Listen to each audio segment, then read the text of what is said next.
Happy Halloween. Happy World Series Game 4 coming up on FT Live. Braun, Pierzynski, and everyone's favorite dad, Erik Kratz, is dressed up as... Oh, you weren't with us, so you actually can play along here.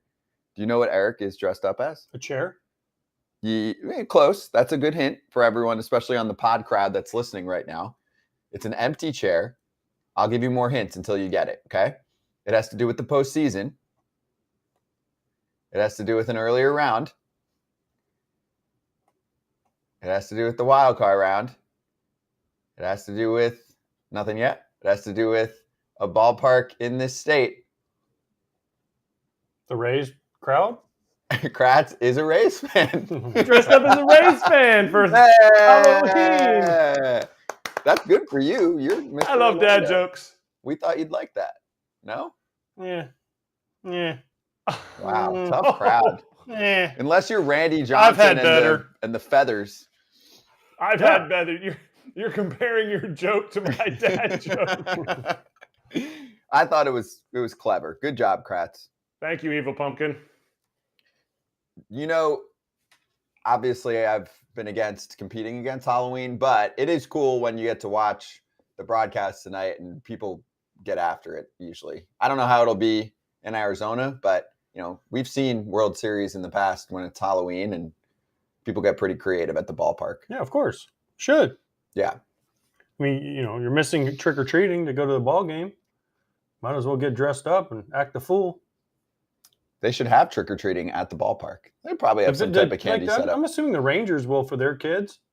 Like at the hotel, they'll set it up in the rooms. They usually do that. Usually the visiting teams, when they're in the hotels, they set up a trick-or-treat or something in the hotels that allows the kids to still have the experience of getting dressed up and not missing their Halloween experience. So that they can tell their friends, like when they're older, like, oh, well, what did you do during Halloween then? Oh, it's okay. It's cool. Like dad was in the World Series and we still did it. You know, the teams ran it for us. Very, very nice lifestyle. Yeah, my daughter's birthday is October 4th. So it was like she had not Halloween. She had a birthday in Kansas City. She had for the playoffs. She had a birthday in Milwaukee for the playoffs. And then during the COVID bubble, she had a birthday in San Diego. And so she has a boring birthday this year just at her house here in Pennsylvania. Every year it's like no postseason, boring. So on that topic, we'll talk to Mr. Ken Rosenthal, who is on the scene from Arizona, probably not wearing a Halloween costume, but we'll see. He could be dressed up as himself. That's true. And Nathan Hickey and Christopher Troye, Arizona Fall League prospects. We'll teach you more about what they're bringing to the table. And then later on, Jared Sandler will give us more perspective on the Texas Rangers. So let's charge the damn mound. Let's talk World Series. We were on the post-game show after Game 3, went over what we saw, and then tried to project forward. And first off, tip of the cap, Pierzynski had it first on this show. Starting pitchers, Andrew Heaney against Joe Mantiply. Mm-hmm. Nailed it again. Nailed it. If you guys need insight, just let me know. I do. Every day, actually. We have a show for 2 hours. We can use all the insight we can get. I mean, I feel like I bring it on. How many runs are they going to score today? It's not that kind of insight. Yeah. Boring. I can give you who's pitching. I can't give you how many runs they're going to score. If I would have done that, look at my money bags, you'd realize I'm not very good at that. It's true. You just told us who's pitching for like 4 outs total. Between the two? Okay, I'll take the over on that, but yeah, but I get what you're saying. Is it the right move? Does it even matter? I mean, I still think it matters who's starting the game. No? I mean, clearly you're picking a pocket of the lineup and they're going with lefties, but is there any part of you that says what one of the commenters said on our post-game show last night? Hey, I've seen some really good Dane Dunning in the past. Dude's been a starter for them for most of the season, right? Like, let him get after it. He's certainly been the better performer in the postseason, I believe. Andrew Heaney makes me pretty nervous right now in the playoffs. You guys, what do you think? No. I think he'll be fine because he's going to be on such a short leash. It's just to get through the early part of the lineup, and then if he gives them 2 innings. Plus, it'd be interesting to see what the Diamondbacks do because Alek Thomas usually doesn't start when there's a lefty starter. Like there's some things that, and usually they the third baseman Rivera, he started against the lefties over Longoria. So it's going to be interesting to see what Lovello does. And then also on the other side, I mean, the Rangers don't really mix their lineup a whole lot. But if Garcia's out, which I'm guessing he's probably going to be out, what do they do with Evan Carter? Because Mantiply's for Seager, and then Evan Carter, where do they hit him to try to avoid that matchup? You think they're going to move him down in the order? Well, he only had I think it was 17 at bats or something off lefties the entire year, some really low number, and he was like 1 for 17 or something crazy. He's definitely going to start in this case. He's going to start. It's just a matter of where he hits in the lineup. Yeah. To me, they put if Garcia's not in, they put Garver hitting third. Do you want Garver constantly hitting third?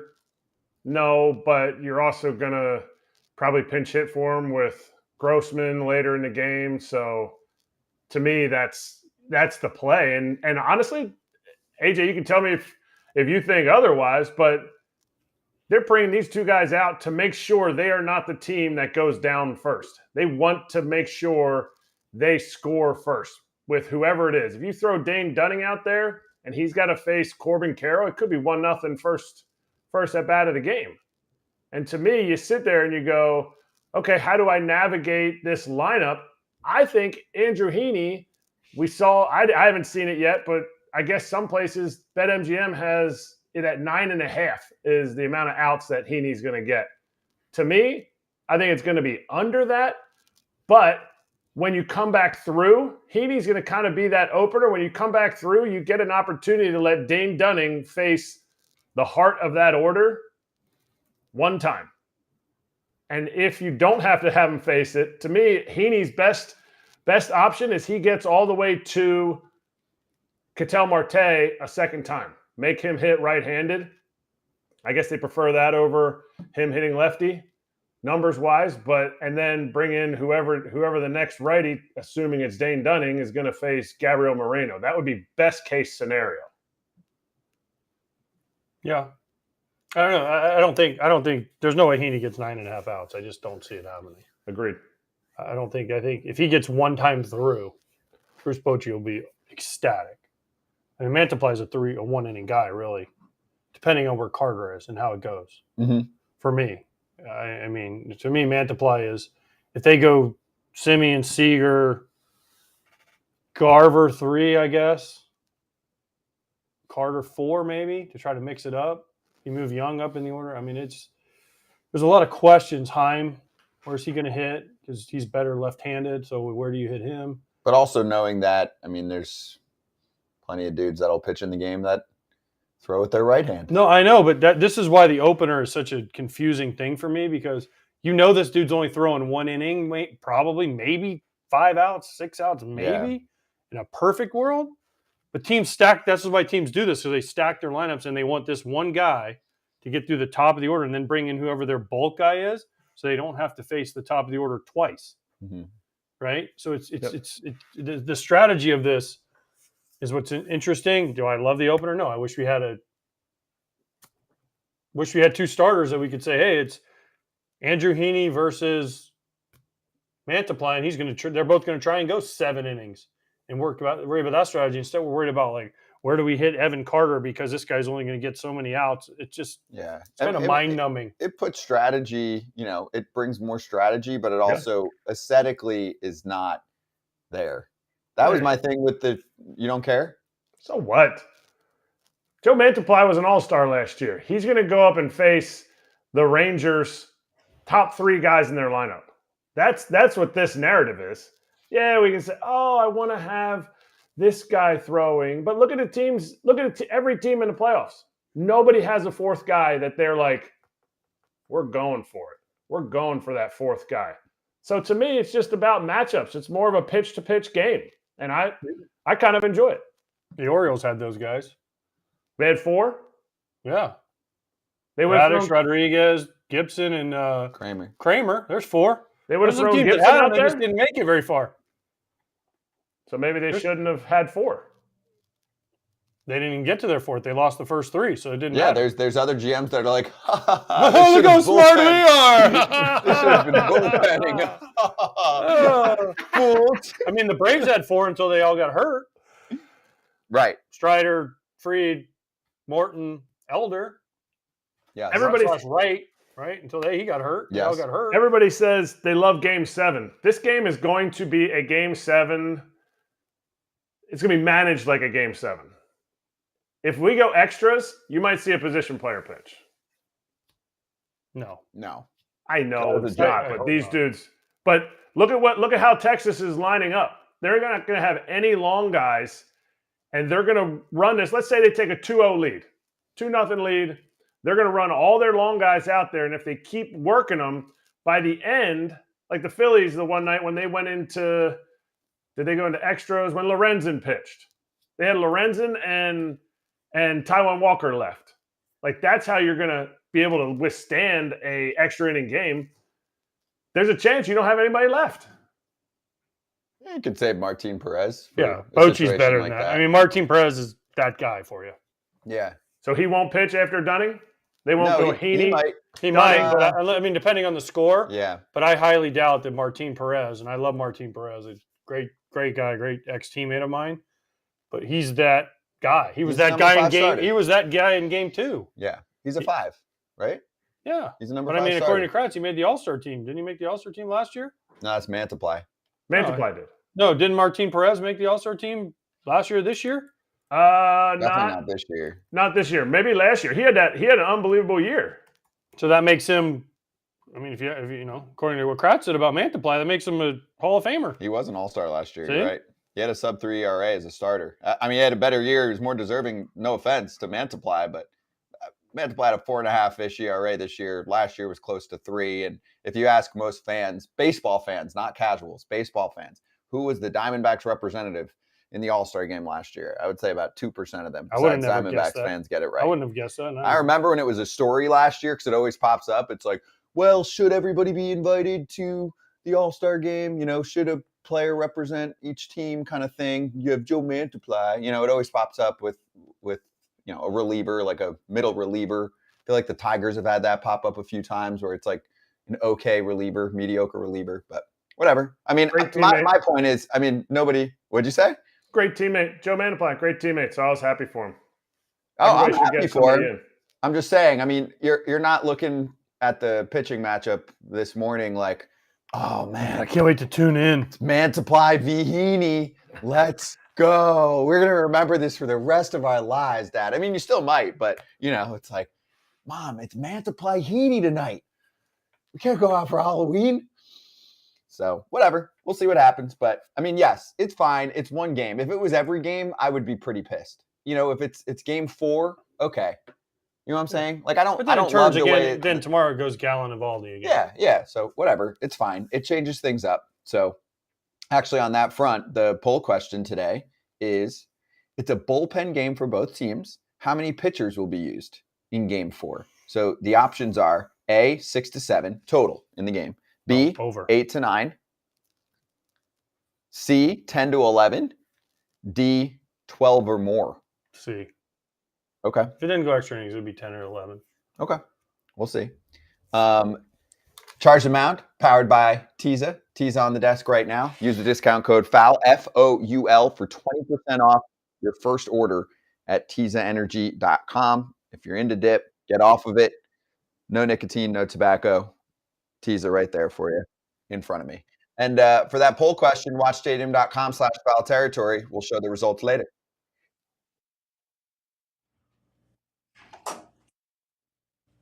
So let me give you the other few here. So let's move to the baseball. Manfred said he would grade MLB's attempts to create a different pre-tacked baseball a C-.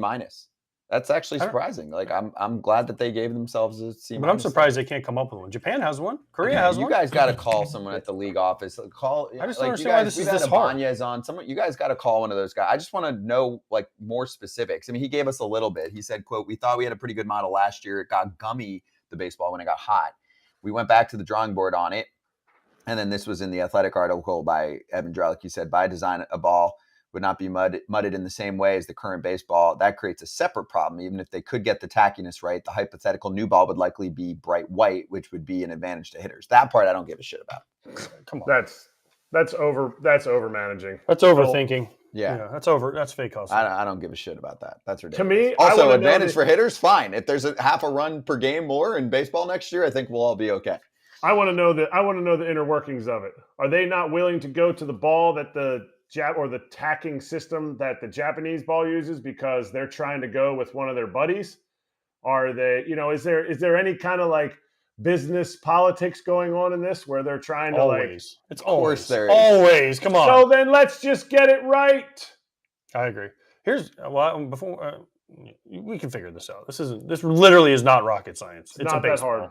Put some sticky stuff on and make it equal for everybody, and the pitchers will figure it out. I know, but it's been this should have been figured out 10 years ago. I agree, but they don't want to. Insane. And now, back to foul territory.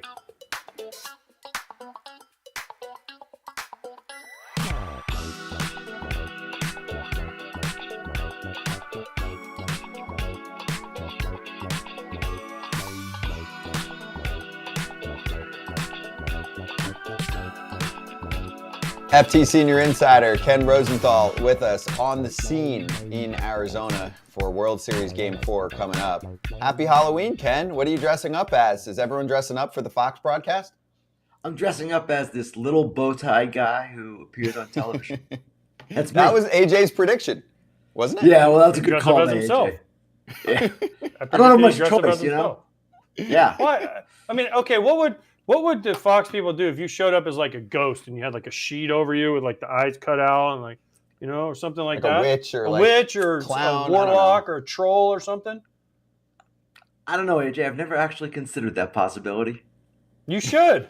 I don't know that I should. You should tonight. I don't think Ken's the guy that's going to like test the boundaries there. Like I feel like maybe Smoltz shows up with a wig or something like that. That's more his shtick. Anyway, Ken, when you wake up this morning, do you look at the pitching matchup again and go, Heaney versus Mantiply, can't wait. And we were just joking about like, hey, there's mostly starters, but this is a bullpen game. Are you okay with it because it's just one game here in this World Series, or are you like, it's not a great selling point for our sport? Well, it's not a great selling point for our sport, but by now fans and everyone should be accustomed to this. This is not anything shocking. And the fact of the matter is, teams don't have enough starters to get through 3 or 4 rounds of a postseason in general. So this is where we are as a sport. The commissioner has talked about cutting the staff sizes down further, going from 13 maybe to 12, as a way to bring back the importance of starting pitching. That needs to happen. And we need to have marquee matchups again more often, rather than bullpen games and openers and all the things that we're going to see and have seen in recent years. But as far as waking up shocked, no, I wasn't waking up shocked. This is the reality of the sport right now. Ken, isn't this on development, though, from teams? We've talked to every manager. We had Tito Francona. He was going off about this, when last game when I had Cleveland. And a lot of the managers and a lot of the people you talk to say it's development. The players and the pitching staffs aren't developed the same way. And then you get deep in these postseason. We kind of had the argument earlier, like, how many teams have a true 4th or 5th starter? Well, there's teams that have them, but they just got, like, Baltimore had them, they got knocked out. The Braves had them, they got hurt. So there are teams that can do it, but now it seems like because teams can get farther because of this with the short series and the off days and everything, this has just become the norm, and they don't want to develop the true marquee starting pitchers. Well, you have to incentivize it, AJ, and look at the way the new rules came into play in this season, right? Because the game was not entertaining enough, because the people in charge of the game thought it was a problem, the way the game was being played, they made changes. The pitch clock was one. What you have to do with pitching is something along a parallel track. You have to incentivize starting pitching. Right now, you're right, AJ, player development is a problem. Why? Because they emphasize velocity and throwing as hard as you possibly can rather than actually pitching and getting through the order a third time, right? You can run through pitchers left and right, and teams do, because they're not incentivized to do anything else. So to me, what has to happen in the future is indeed a further reduction in the size of pitching staffs. And it's not easy to do that because you risk injuries, right, with asking guys to do more. But the development process has to change. All of this has to change. The thinking has to change. And only then can we get back to the point where starting pitching was paramount again. When are we going to find out if Scherzer, not as much Scherzer, but is there a deadline as far as when they have to have their lineups in by? I know it's like a courteous thing, but to see if Adolis is going to be able to play tonight. I would expect Eric, there'll be an announcement sometime well before the game. They had given him an MRI last night, as we know. They were expecting the results last night. So then from that point, it's just a matter of figuring out, one, if he is injured, how you're going to adjust the roster. And if he isn't, you want to maybe take as much time as possible just to see if he can play tonight, if he needs one day, whatever the case might be. So it's not a deadline per se. I imagine they have to have some decision by, 3 o'clock Eastern, just because you have to play the game tonight. But it's not as if they have this clock ticking on them. They just kind of have to figure out where Adolis is. And he didn't look good last night. Guys recover, we know that, but side injuries are also difficult. We know that as well. So I'm not necessarily anticipating good news, but certainly, like everyone else who loves the sport, hoping for good news. Ken, Alfonso Marquez had a little bit of a rough go of things. It's not the accuracy number. I mean, it is, but it isn't. But it's when those misses happen. Those misses happened at a tough time for him yesterday. And of course, you have D-backs fans flipping out, and not just the ones that were in the ballpark, because people were furious on social media. Thoughts? Did you feel that when you were there too from everyone? Like, man, we just can't have this happen where it's this far off the plate. I, of course, agree with that. And umpires are human. They make mistakes. And if Alfonso Marquez had a great grade, which I don't know that he did for the first 8 innings, he certainly didn't in the 9th. So I asked MLB today exactly, again, just for clarification, how the umpires are chosen. Because I know a lot of people are wondering this. Why aren't the best umpires on the field? And what they base it on is regular season performance, situation handling, communication and conflict resolution, and rules enforcement, which this season is particularly important because, of course, there are a number of new rules. And yes, experience is a factor. Now, this crew has 2 crew chiefs, Bill Miller and Alfonso Marquez, and 5 umpires who are umpiring in the World Series for the first time. So clearly, they got there on merit, right? Obviously, this is never going to be solved completely. I don't know that robo-umps will solve it completely. You're asking for perfection. Robo-umps are not perfect yet, or at least that's what we've been told. A challenge system is in the future. It will be helpful because last night, a challenge on that Gabriel Moreno strike, or ball, I should say, would have been appropriate, right? Actually, it was it was called a strike, but it was a ball. So it's coming. It's not coming soon enough for any of our likings, but for now, we're just going to have to put up with the humanity of it. And listen, I get it. People make mistakes at critical times in any walk of life. Everybody watching, everybody listening, I believe they've made mistakes in their jobs. I'm not trying to excuse umpires or excuse what happened last night, but that's the reality. That's the human element. And until we get the challenge system, we're going to have to live with this.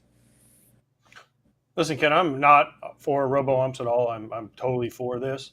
But the stats from last night, Marquez came into the World Series ranked 77th out of 92 umpires that qualified for this. So first of all, but the stats that we use publicly, that we see, yeah, we don't see what Major League Baseball sees. AJ, I'm just telling you. Okay, well, I'm just going off umpire auditor, which is kind of the one that shows everything, right? Kind of the authority on Twitter, I guess you would say, right? 77th out of 92 umpires. That's pretty low.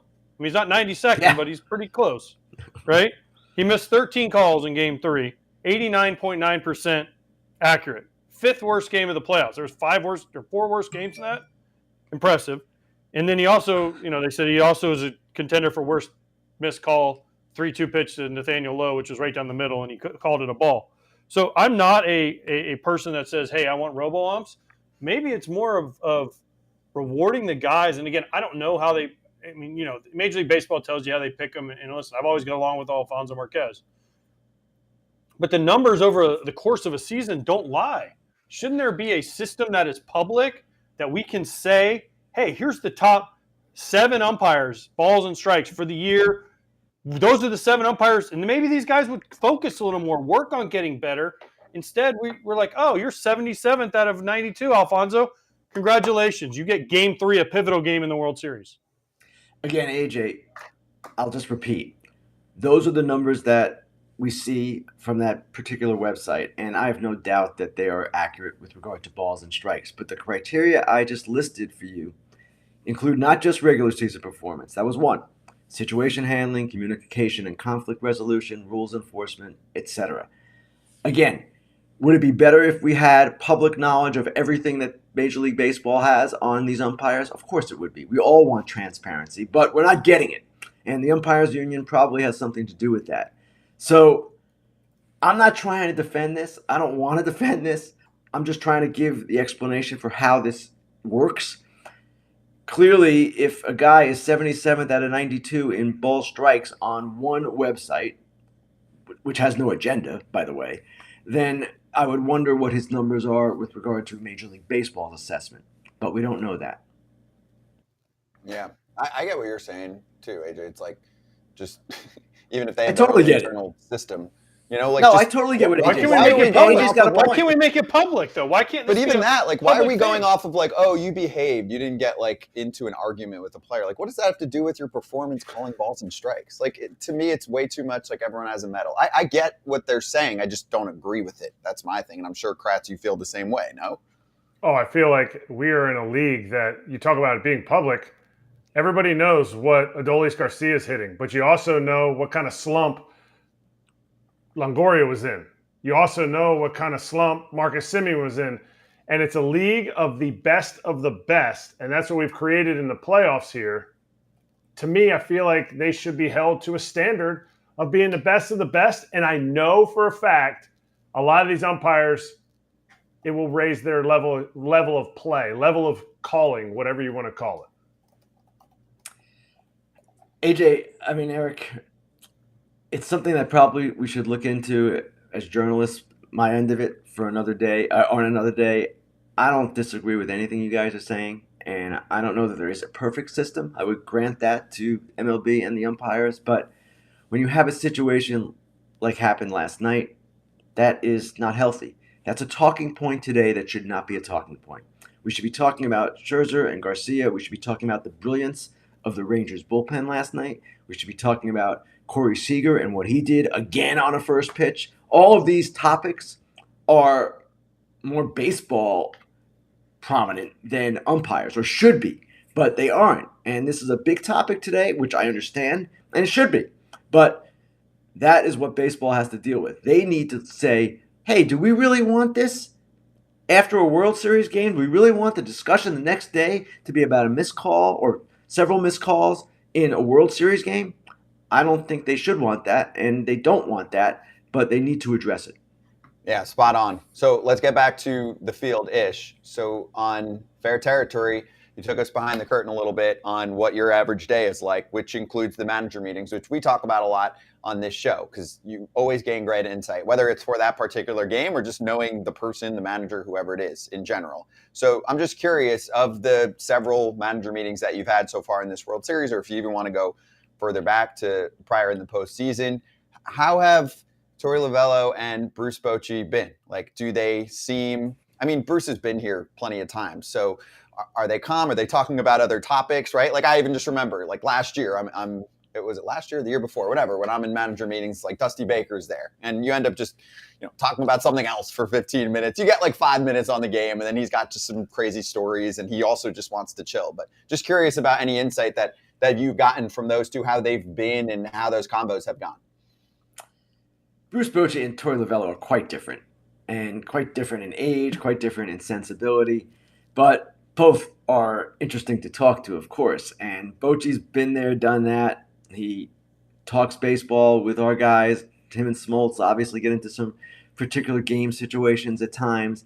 We ask him a number of questions, and he answers. It's pretty simple. He's a pretty honest guy. Lovullo's been interesting here because I thought maybe he would be uptight. It's been the opposite. He is totally enjoying this. He might be the most talkative of any manager in the game right now. He loves to talk. He gives stories in great detail, and he's just savoring the moment, which is cool because it's the biggest pressure he's ever been under as a manager, and he was never under this kind of pressure as a player. Bochy, you would never know he's under pressure because he just has that cool, collected way about him. He sees all, knows all, and just kind of carries himself that way. But Lovullo, it's his first experience, and he's definitely making the most of it. Mm-hmm. And do you think that for Torrey, the way that he talks can kind of resonates with his players? Because, he talks a lot about, like, I guess things that are off the field. He's got all his sayings and, love and respect and all of that, which honestly, I don't really feel like I hear a ton from managers these days. Like, they almost feel like some of that could sound like fake. But do you know what I'm saying? Does it come across the right way coming from him, and do his players respect that? Yes, they do. And the culture that they've built with this club is pretty impressive.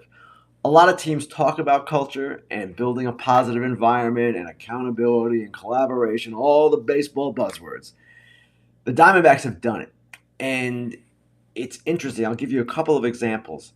His conversation with Tommy Pham after he benched Tommy Pham for Game 5 of the NLCS. That was an honest, heartfelt, direct conversation. And at the end of it, him and Pham were okay. You saw Torey Lovullo and Merrill Kelly get into it during the NLCS when he pulled Kelly from, it was Game 6, I believe, after 5 innings. They had an honest, open exchange. And even last night, Christian Walker, the base running mistake he made going through the stop sign at third base, Lovullo made a point on the broadcast and afterward to say he was immediately accountable for it, and that's what we want here. He owned it. So there is something going on there in a positive way. And Tom Verducci, who is working that side of the field, I'm on the Rangers side. Tom says you can see into the dugout. He talks to players as much as any manager that he's seen during a game. And it's clearly paying off for them. How was the Evan Carter interview for you in the dugout too? Just curious, like, you get a rookie. I actually thought that, you could see where the calm, cool, collected, I'm fine playing in a postseason when I've barely been in the bigs comes from, because he seemed genuinely excited, not nervous, gave you his, whatever it is. It's quick, right? It's 30, 45 seconds, whatever it is. But he didn't seem like he was rushed, unfocused. It's like, yeah, sure. I'm going to talk to Ken for 40 seconds. I'm going to have a good time. Then we're going to go back to, being a veteran-like player, even though I've been in the league for a second. It's amazing. This guy, I'm astonished by him. A number of the Rangers veterans don't want to do those in-game interviews. And he is totally comfortable with it. He doesn't care. He's like, okay, this is fun. I'll talk about whatever you want to talk about, and let's go. And from the very first interview I did with him this postseason, I believe it was in the division series, the vibe he has given off is one of pure enjoyment. He is loving being part of this, loving being in the playoffs, loving being in the big leagues. He just got to the big leagues in early September. And it's really refreshing to see that. Obviously, any player who gets promoted late in the season is going to be thrilled to be there. But he's not only thrilled to be there, he's performing at an extremely high level and conducting himself like a veteran in doing so. Ken, who chooses what dugout you get to sit in? Do you and Verducci play Rochambeau? Do you guys flip a coin? Or do you guys will you stay with the Rangers the entire time, and Tom that's what has happened. Yeah, I've been with the Rangers since the division series, so we just kind of agreed to keep it that way as we went through. Oh, you pulled your seniority card out on him. You're like, I've been with Fox longer, so I get to pick my team. I see how it is, Ken. I get it. I love how AJ's trying to stir it up all the time. None of the things that you ever mentioned are actually true, but keep going, man. AJ wants to create this, like, TV drama, right? Almost like, like Morning Show. I don't know if you've seen that, any of those kind of shows. I mean, we get a little drama maybe when AJ's part of the crew, but we're not getting that. Exactly. I'm sure you're just a blast for everyone. Dude, Ken's worked with me. I don't ask for anything. I know. Ken will tell you I don't ask for nothing. If anything, I ask for Ken to talk more so I can talk less. AJ is a pleasure to work with on this show and on the broadcast. Ken should dress up as Tom Verducci, and Verducci should dress up as Ken, and then switch dugouts. That's a bad trade for Verducci, I think. Yeah, the bow tie action. I don't know if Tom's ever worn a bow tie, good luck. I don't feel like, I've known Tom for a long time. Not really sure he's a Halloween guy either. You tell Tom, hey, World Series, do you want to dress up too or focus on the game? I think we know what the answer is going to be. He's pretty biz, Yeah, I would say. So, well, Ken, appreciate the time. Obviously, I know there's a ton of stuff going on right now for you, but really enjoying, obviously, hearing and seeing you on the broadcast. So, have fun for Game 4, and we'll talk to you soon, all right? Thanks, guys. Happy Halloween, AJ. All right. Ken, Wait, oh, he left, didn't he? He's gone, didn't he? Ken, are you gone? He's gone. Oh, He gone. Bastard. What did you want to say? Go ahead. While we're looking at the fair you territory. should wear a gray suit, white shirt, and a red tie. You could be Pee Wee Herman. Great. You got your shot in. Tequila! Fair territory is up there for you right now. It was just released before Game 3. So if there's a few things that feel a little dated, it's all good. I would say there's a lot of info that's worth listening to on there or watching. It's up here on the Foul Territory YouTube channel as well. All right, we've got prospects joining us. Christopher Troye is next up on FT Alive. 24-year-old Red Sox prospect will join us in a sec.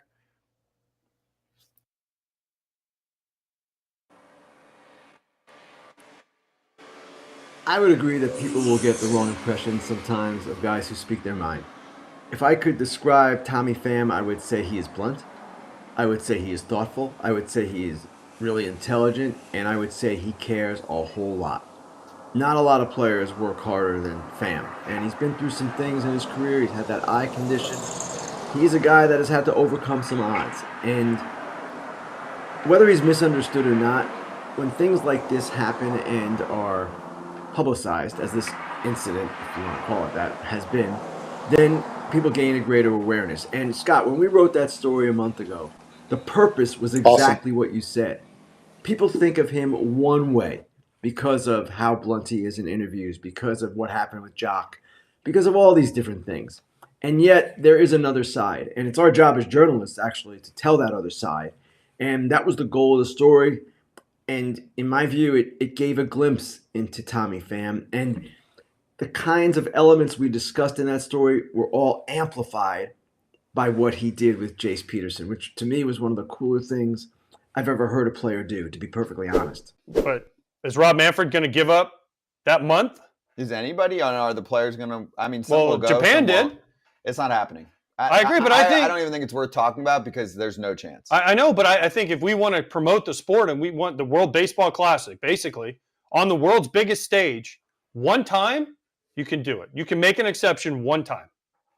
Okay. I feel like you can do it. And if someone gets hurt, someone gets hurt. I mean, they might get hurt. Well, you have to get insurance, and I'm sure the Olympics won't pay for the insurance. No. I don't know if you've looked up the Olympic Committee, but they're not they don't play by the rules. The Olympic Committee and FIFA, they're best friends. I was going to say FIFA. I mean, hockey does it. Hockey does it. Soccer does it. Here's the biggest thing. Yes, they could stop the league. Who owns the WBC? Well, MLB. That's why it's in spring training. Who owns the Olympics? A bunch of crooks also. Hey, I'm not saying it, but hey, if the MLB, that's why they left it open. If the MLB gets a little kickback, they'll be like, yeah, we'll think about it. And now, back to Foul Territory.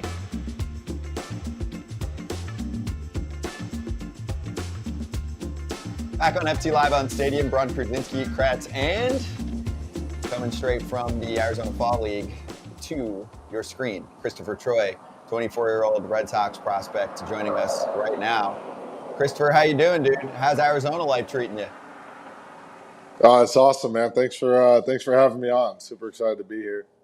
Yeah, appreciate you, dude. You're on with Pierzynski and Kratz. So first off, just tell us how the experience has been. Where are you at in terms of your AFL life at the moment, and anything that stood out to you that you'll remember?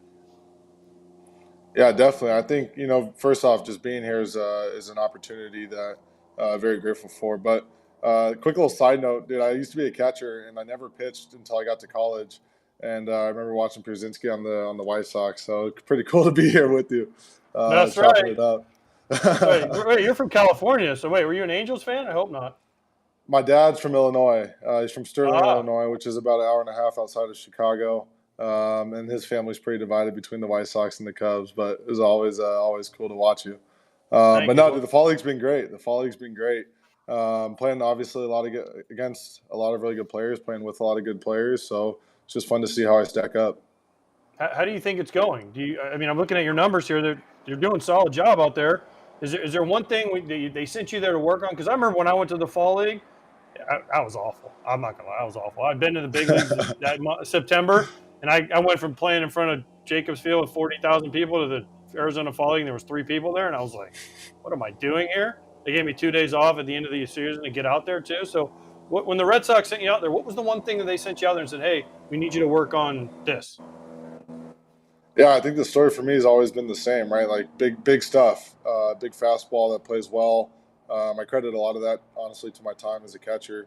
But it was just an opportunity to get more reps against really good players. And I think for me, it's going to come down to just gaining experience and playing against those guys. And I will tell you this: the Fall League has done a tremendous job. I heard horror stories about the fans and the food and everything else, but as far as I can tell, man, it's been an incredible experience. They've done a good job. Love that. I like that card too. Yeah, that's cool. I was a desert dog. Go Phoenix Desert Dog. Yeah. Let's go. 25 years ago. Let's go. Phoenix Desert Dog. That's what it was called back then? That's what we were. Aren't they Glendale? Glendale Desert Dogs now. Yes, sir. Yeah, we were Phoenix. 25 years ago, bro. Calm down. Date yourself a little bit. Yeah. Well, actually, on that topic, did watching AJ convince you to not continue the catcher route? Smart. No, actually, it was probably because I couldn't hit. Never really. No, hey, neither could Kratz, but it worked out for him. No, I feel like I never really got the opportunity just because I had a big fastball, big velo coming in freshman year. And one of my good friends now, Eric Yang, he's in AAA with the Reds as a catcher. So my college coach at Santa Barbara, Coach Chex, sat me down pretty early and was like, "Hey, man, you're probably not going to contribute this year as a catcher, but we think you've got some potential as a pitcher." And fought it pretty hard until my sophomore year, where I was like, the PO life is kind of chill, so I'm cool with this. So it's the Kenley Jansen story.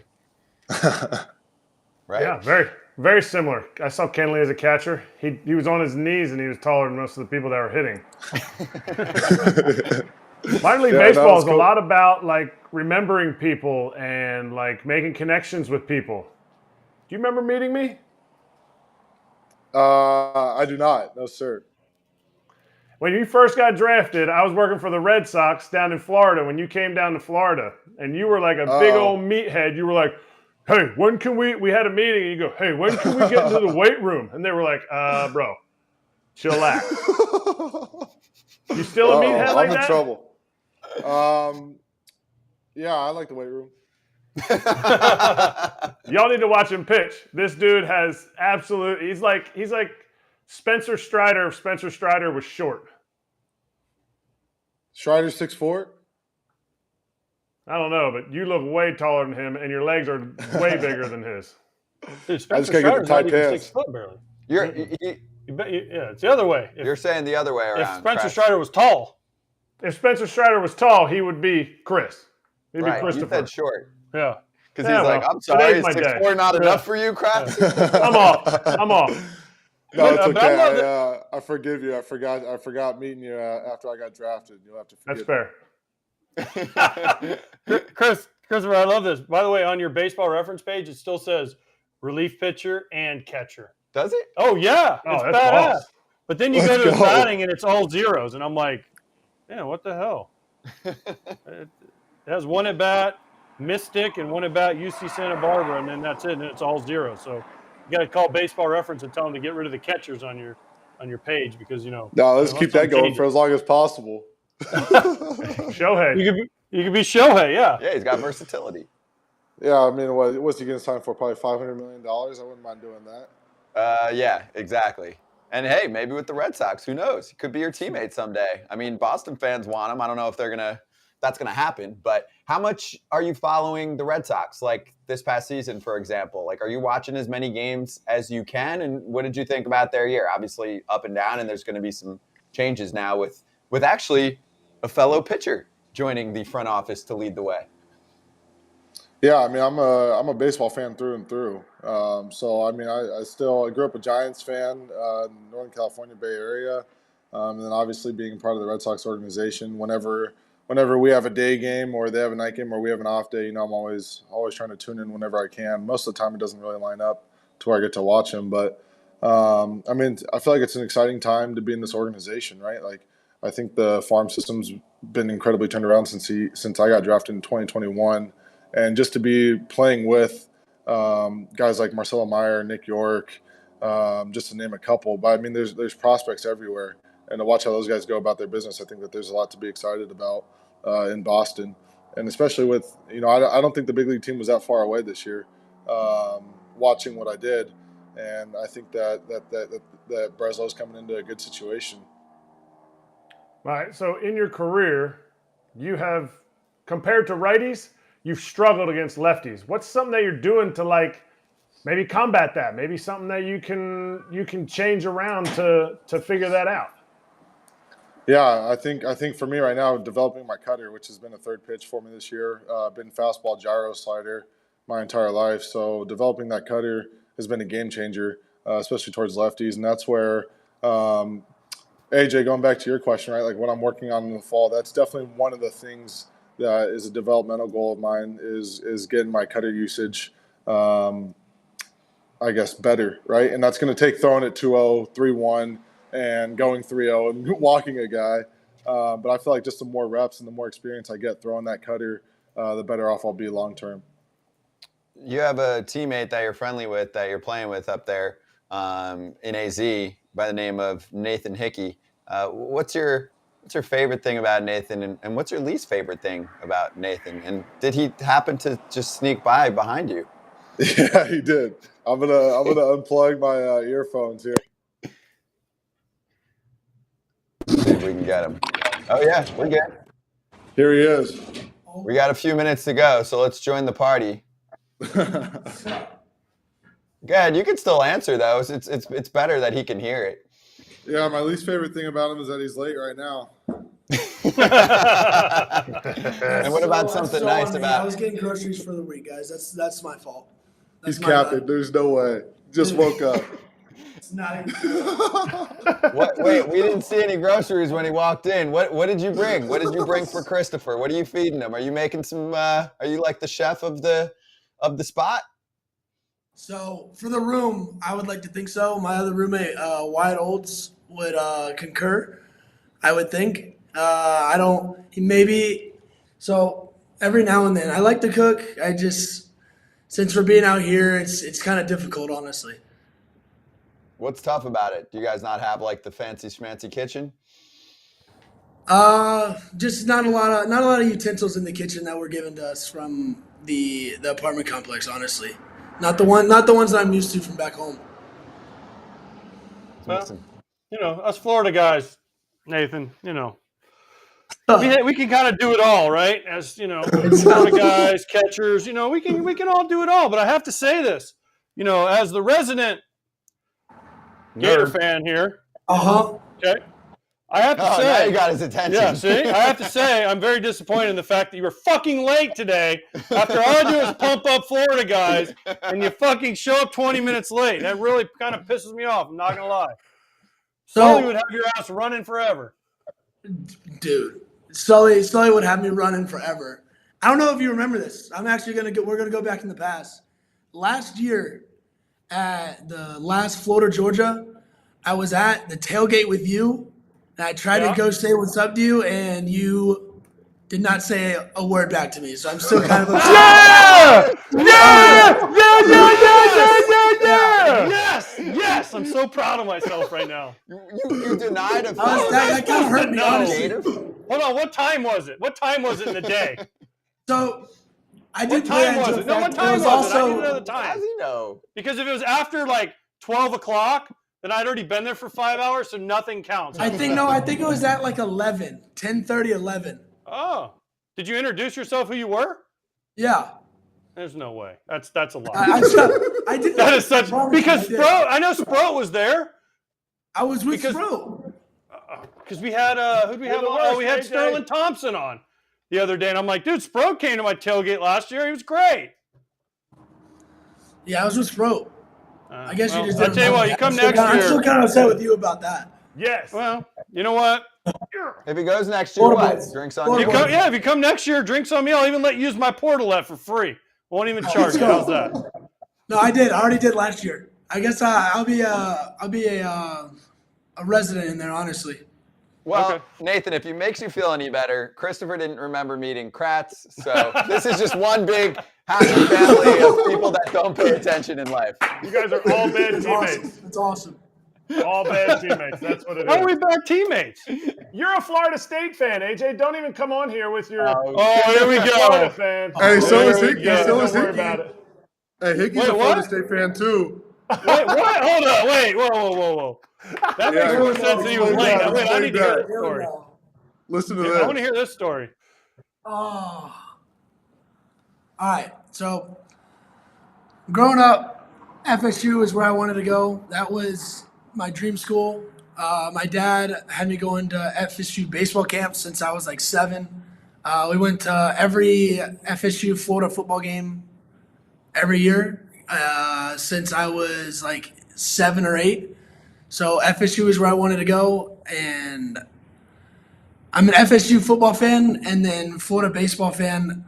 When I was getting recruited by colleges going into my freshman or sophomore year, I can't really remember like the timing, but I got my offer from Florida after I went to the tournament down in Jupiter, like 2 weeks after that, and then I called FSU trying to see what I could do, trying to see what like money I could get, blah blah blah. And I just didn't like how the conversation went with the head coach. So I decided that Florida would be better for that. But FSU's just was always my dream school growing up. Dang, you didn't have very good grades, did you? Hey, I was homeschooled, so my grades are great. So wait, you're telling me that was 11 still there? Mike Martin, was he still there, or was it me? Junior. Me. That was Junior. So you mean to tell me that talking to Kevin O'Sullivan is less awkward than talking to Mike Martin Jr.? That's a tough spot. That's a tough spot. That's a tough Gotta go. Gotta He's go. actually literally saved by the bell right now. All right, This has been all. We you got to guys get are these great. two back on We're because gonna- this is getting good. Let's go. Mark books behind the scenes. Let's bring this back because we're cut short because we do have a break here. But guys, awesome to have you on. Can we get you back? Please. Yeah, thank you Okay, guys. we'll set it up. Our people will talk to Go. your people. Go Gators.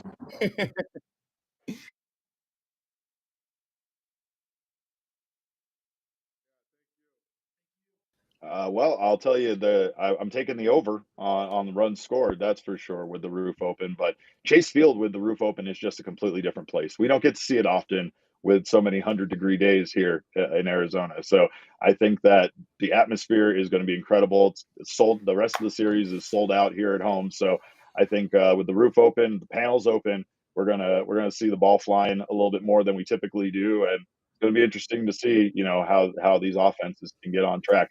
I'll say this, though. I love the fact that, we have Alec Thomas playing so well offensively right now because there's nobody you want playing center field for this team other than Thomas, especially at Chase Field. It's wonky. It's weird. It's got the overhang there and the porch in center field.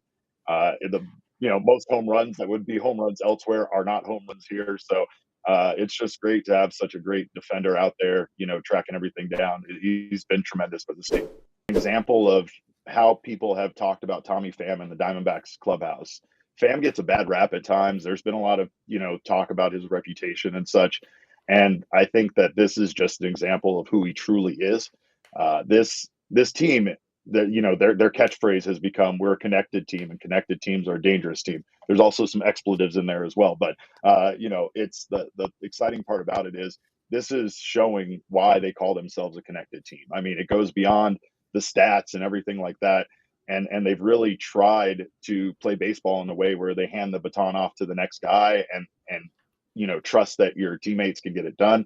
The locker room has just galvanized over not only this run, but kind of over the fact that they've played so many important games. Like we kind of joked about calling almost every regular season game in September, a must win, but they've been playing playoff baseball for a long time. And I think that that's allowed them to truly have that, this is our last game kind of point of view going into every single game they play. And now back to foul territory.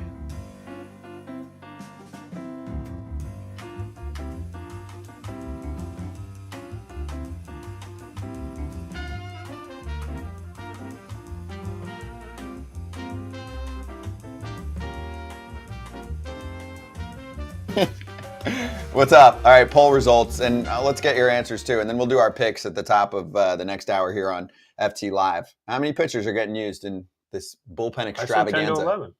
10 to 11. That's the winner by far, actually. I also voted 10 to 11. Kratz, you want to do anything different, or you agree? I concur. I mean, unless it goes crazy extra innings, and you might get over 12, but 10 to 11 is kind of the sweet spot. It is, but it's not for sure. Like I could see it going 12 plus. Yeah, I mean, if it's a close game, if it gets to be a blowout more, there'll be more, I feel like. Or it could be less if you have someone eating innings. Yeah, I guess you're right. But my thing is, you'll have somebody that's in the lead, clearly, at some point, and so you're going to have a Spores going an inning and a third. You're going to have a Sewald or a Leclerc trying to get more than an inning, and so that's where you'll cut that number down. Also, don't forget, for the Rangers side of it, Leclerc and those guys, Chapman, there's another game tomorrow. Yeah.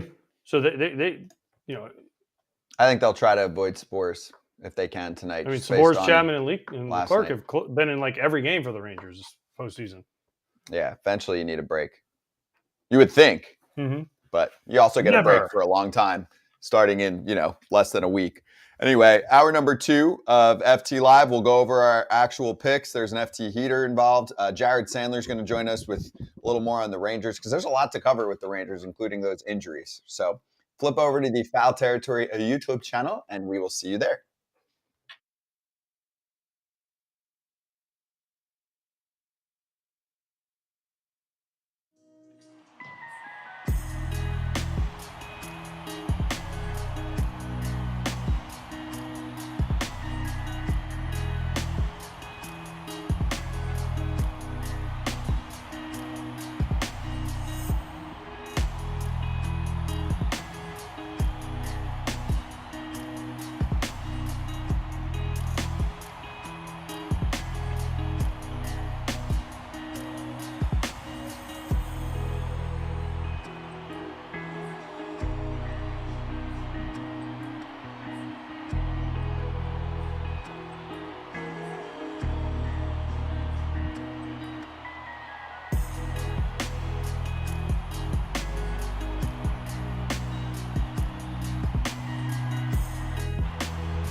So I can be free. I take the weight on my shoulders. I feel the sky come down on me, and I can't hold it much longer. Gotta let go so I can be free. Yeah, yeah. Oh, yeah. Yeah, yeah. Oh, yeah. What's up, people? Hour 2. FT Live on the Foul Territory YouTube channel. Braun, Kratz, Pierzynski, and a reminder to everyone watching right now, you can also watch us later after Game 4 of the World Series. So we'll see what happens. Then we'll talk through it. The FT World Series postgame shows, the ever so popular FT postgame shows. So stay tuned, and we can make fun of each other on how our picks do. So let's get right to it because we didn't get to it in hour number 1 like we normally do because we were having a blast with the Step Brothers, Christopher Troye and Nathan Hickey. If you missed any of that and want to backtrack later, go for it. I love that they didn't remember Kratz. That was great. And then there was so much synergy there. There was so much nobody knew who anybody was. It was amazing. I wanted to just leave and let you guys just talk and just see how that goes for 20 mintes and how ridiculous it got. But they're two bros. The word bro is definitely used in that apartment complex. Yeah. Bro. We'll try and get him back on because that was fun. I didn't realize how fun that was going to be. Anyway, all right, let's go over our BetMGM locks. It is Tuesday. It is Halloween, so let's try and get it right. I don't know why that matters, but I pushed. I tried to do something different, and of course, nobody walked, so oh well. And you guys missed. So there it is. It was not as high scoring as we thought it was going to be. And for Kratz, didn't see the strikeouts. Plus, Max had to leave early. There was a lot of factors going on there. Money bags, we're still good. You what? Fott hit his. Yeah, Fott hit his. That's true. Yeah. Fott gave him good innings. We talked about it in the postgame show. Fott did good, not great. Yeah. Kept the team in the game. John Gray was great. John Gray was great. The Rangers bullpen was great. Rangers won. The Diamondbacks didn't hit. That's what happened. You don't score, 4-ish runs, you're probably not going to win most games in the playoffs. It's pretty much how the regular season works too. Anyway, more exciting analysis. You know here on what? FT. If you score more runs than the other team, you win every game. Hey, especially at the I've end. heard that before. Yeah, especially at the end. But really, even the beginning is fine too. FT Heater is on the BetMGM app right now. So give it a look because it's got a nice little boost to it. You go from plus 200 to plus 250 if you lock that in. Ketel Marte and Tommy Pham to record one or more bases. Basically, they just need a knock, right? So you need a knock from Ketel, a knock from Tommy, and a Diamondbacks dub. Very doable at plus 200. That's what you'll usually get it at. But because we're involved, and by we, I mean Kratz and myself, not AJ, it's at plus 250. So I will start off our BetMGM locks for Tuesday because that is my lock.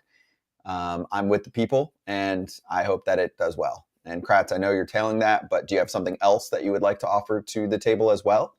I'm going over 9.5. Missed badly on the over yesterday. Roof's open. People are going to be excited. Over 9.5. People are going to be excited like hitters? Oh, yeah. And fans. Fans want to see runs. They don't want to see a starting matchup. Nobody wants to see starting matchups. They want to see bullpen games, bunch of people running in and out of the bullpen, people hitting dingers, running around the bases. They do want to see like a good old 8-6, 10-8, something like that. Those are exciting. Yeah. I can't argue that. All right, I'm going same game parlay. I was thinking about going heater, but I don't know. Marte at some point probably should have ended his hitting streak last night because that ball he hit wasn't really a hit, but a hometown cooking gave him a hit. So I was a little scared. So instead I'm going Heaney, one strikeout. Just one. All I need is one. Like the Creed song says, just one. All we need is one. Go ahead. Okay. Yeah, keep going. Over under 8.5 runs, one less than Kratz. Okay. And Corbin Carroll, one total base. Just again, one. Just one. Creed announced their tour. One of their better songs is called One. So I just need one. That gets me to plus 140. There you go. Those are your picks. Good luck. They're on the screen if you're looking right now. And also, the offer on the table at the moment is bet 10, get 200 instantly on the BetMGM Sportsbook app using the code FOUL200. Place your first BetMGM Sportsbook wager through the app of at least $10, and you'll receive $200 instantly in additional winnings, regardless of your wager's outcome. Gambling problem or concern? Call 1-800-GAMBLER. Can I ask a question before we move on to, because I promised I would ask it, and I'm just scrolling back to who asked it so I can say their name, but if not, that's okay. Someone asked about, I don't know if I'm going to find it through the comments right now, but someone asked about Jonah Heim. Oh, here we go. Eddie. Heim has caught 30-plus games in a row. Bat is suffering for it. Would love to hear the catchers on FT talk about it. I think also just for your firsthand experience, what? Let Kratz answer this one. Why? He's trolling me. Yeah, he's trolling you. You guys are both catchers, but go ahead, AJ. When you catch every day, did your hitting ever suffer, or no? I'm Iron Man and nothing hurts me. Like Derek Montilla behind his thing. Keep the great No, here's the analysis thing. going. It doesn't. It's the damn postseason, dude. It doesn't. Your affect adrenaline guys. flows different right now. Yeah. Now, if this is August and you're on your 30-something game in a row, I could see it. Okay. I did it 1 year. I caught 25, 27 in a row, something like that. And you start feeling it towards the end. But then, dude, you get to the postseason, the adrenaline hits different in the postseason. I'm sorry. It just does. And that's not an excuse. Jonah Heim just goes through it. Marcus Semien just went through it. He's still kind of in the middle of it. He got the one hit last night. Everyone's like, he's out of it. He got one hit. Christian Walker, same. Christian Walker got the one hit, the leadoff double. Everyone's like, oh, he's out of it. And then the rest of the game, he didn't do anything. That was a Trey Turner double, by the way. Do you get it? No. They gave him a standing O. They didn't really cover it well on the broadcast. They didn't talk about it. I didn't even notice but it. they did. I mean, people that were there said they did it. It was talked about on the radio or whatever out there, and then they got up and they gave others. Not covered on the broadcast. No, it was not covered. They mentioned it for like 5 seconds after the fact. I actually saw the story and I didn't know if they were going to do it, but fans caught up on it pretty quickly and they did it. They gave standing O to like Pham too, obviously. They gave him a standing O when he hit the double, and then when he got thrown into home, they gave him a standing no O. Yeah, standing boo. Standing sit down. I played in 18. In 18, I played every playoff game, and for a guy who doesn't play a lot, I was not exhausted. There was that being tired was never something that was like, how am I going to get through this? That wasn't. We played. I don't know. We played the play-in game. And there's a lot of off days too. And then we played the Rockies. So it was probably, it was 10 or 11. No, going back. So I played the last 3 of the games of the season. So maybe like 13 in a row that I played, but with the off days, that's not 13 in a row or 30 in a row for Heim. No, but there was plenty of off days in there. And let's not forget when Heim came back from his wrist, he struggled too. And then he got hot for like a week at the end. And then kind of now is struggling in the postseason again. But it's not because he's tired. It's because baseball's hard. That's why. And you're facing good pitching. And it goes like this. That's why. He's not facing 4s and 5s. No. Well, he's not facing. You're facing the best of the best at this point. It hasn't been the entire postseason either. I want to make that pretty clear. Like, Jonah Heim's had some big hits in the playoffs. Yes. But he hasn't been. Series, there's 2 dingers he hit. Taco against Valdez and the pull shot that he put into the Crawford boxes. Yeah. Because, like, Semien, for example, it's been the whole playoffs, hasn't it? Heim's not hitting, I don't know what he is in the postseason, but it's not great. No. But it's better than Semien. Well, yeah, but it's not great. Let's see here. Where do we find this? But the other thing is, tell me how much this matters, right, Kratz? Because, we've talked a lot of game planning.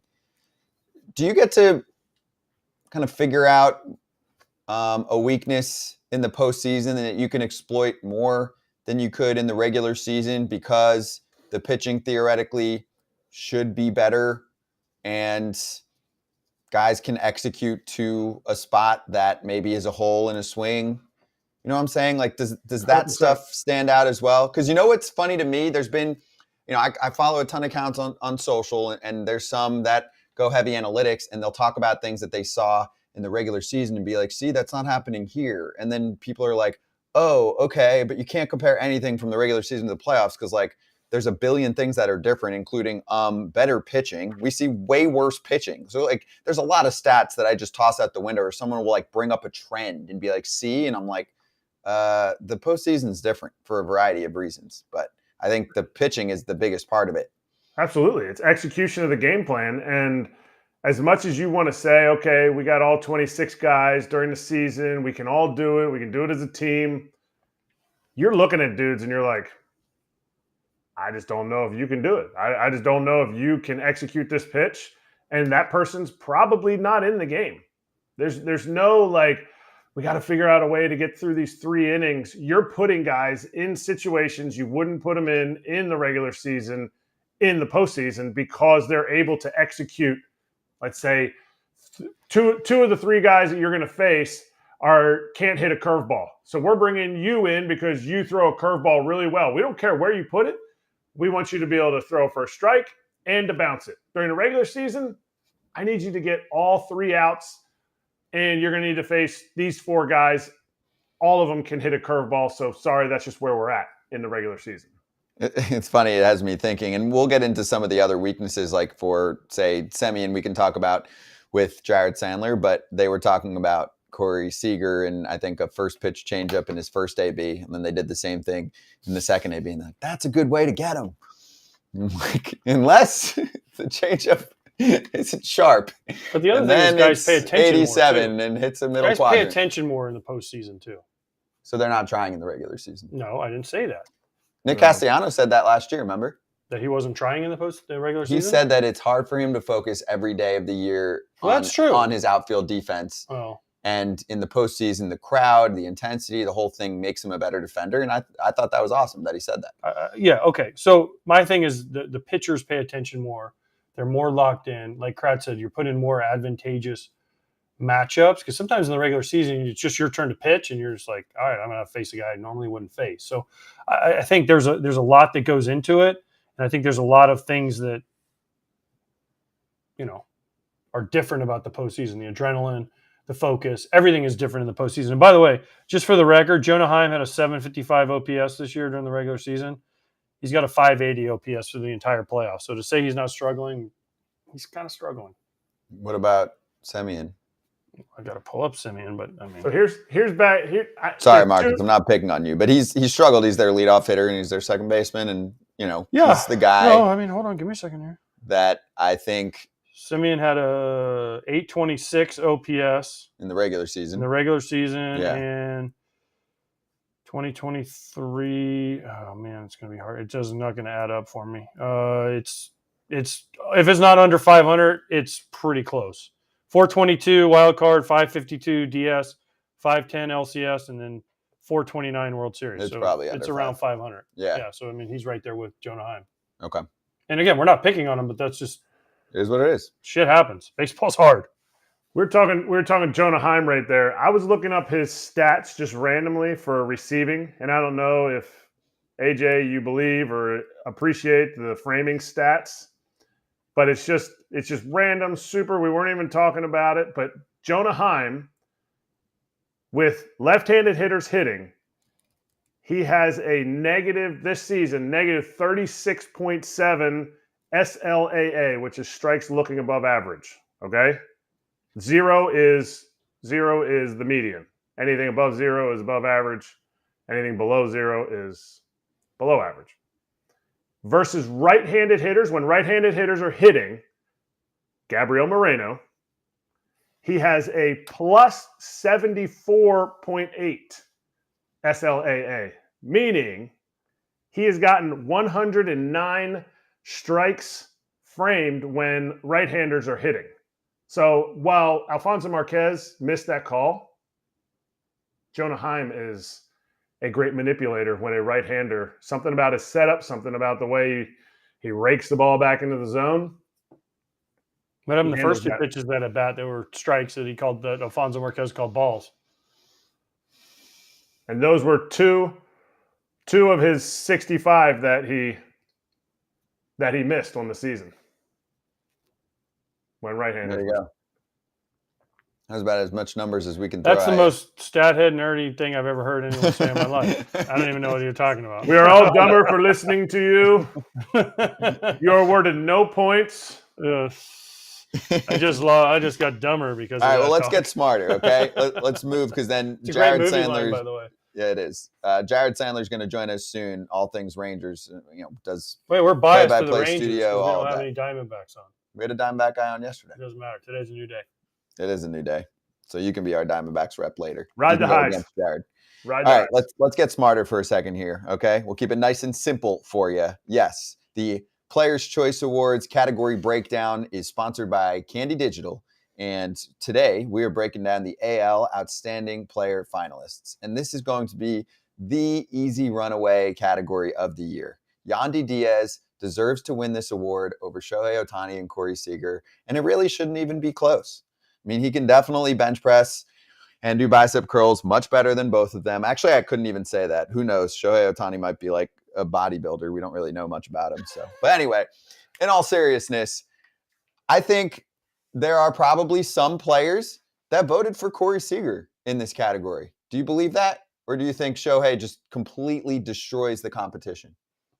Shohei's going to win. I know he's going to win, but I'm Corey trying to Seager made a get run. some insight on what the If players Corey Seager think. didn't miss that month in the middle of the year, his numbers, they're a little bit short of Shohei's right now. But you put that extra month in there, and 33 becomes 40, 96 becomes 115-ish. You're looking at a guy that had a really good year. That 6.9 WAR with his defense probably jumps to about 8, almost 8-ish. With another month in there, I think that, man, you could make a case at Corey Seager because, again, Shohei missed the last month of the year too. So you could make a case that because of the defense, and I know everyone's going to say, oh, Shohei pitches. I get it. But it should be closer than what it's going to be. But, I mean, Shohei's going to win. But if it was completely explained, and I'm going to go player's point of view here, they're going to look at it and say outstanding player, and later on down the list see outstanding pitcher and been like, wait, does this mean outstanding player, like MVP? Does this mean? And they're going to already have put Shohei in. But if this is an outstanding position player, Corey Seager can, even with the shortened season that he had, because Shohei didn't play the entire season, he plays a premium position compared to Shohei only DHing.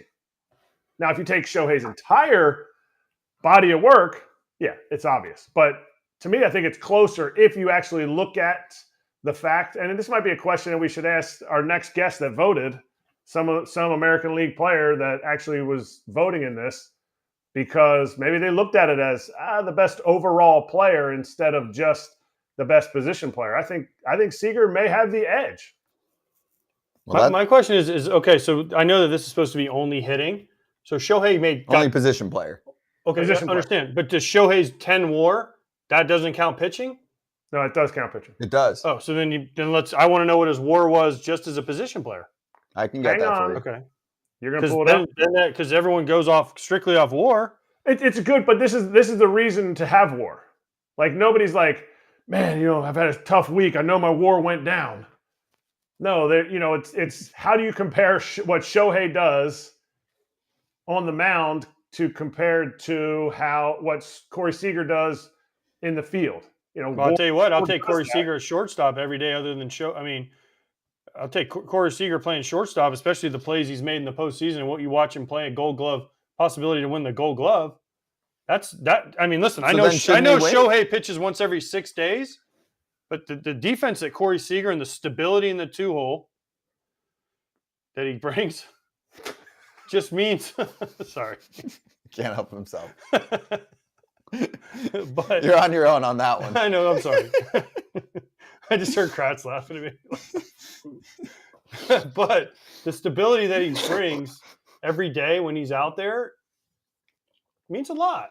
I know it's not Shohei, and Shohei's the name, and Shohei's going to – but I think this should be closer than what we think it is. Wait, but also, just simplify this. So I'll give you two options. Number one, if Shohei Ohtani is not pitching, do you want Ohtani or Seager, right? If Ohtani is just a DH and Seager is who he is right now, plus the shortstop position, who do you want? Number two, and this is more geared towards how the voting should go, if you look at the seasons for both players and you completely take out Shohei Ohtani's pitching, which player should be the winner of this award? That's what I'm saying is, it's probably pretty close, no?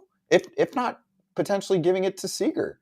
I mean, it's close. Some people are going to look at shortstop. Ohtani's numbers are better. They're definitely better. And he played more, but not that much more. 135 to 119 on games. But the thing for me is Ohtani doesn't play the field. And okay, so here's your ballot, right? Okay. Here's your ballot. Who are you voting for this year?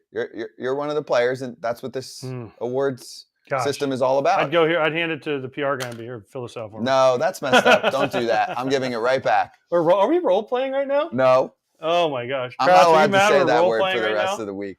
Shocker.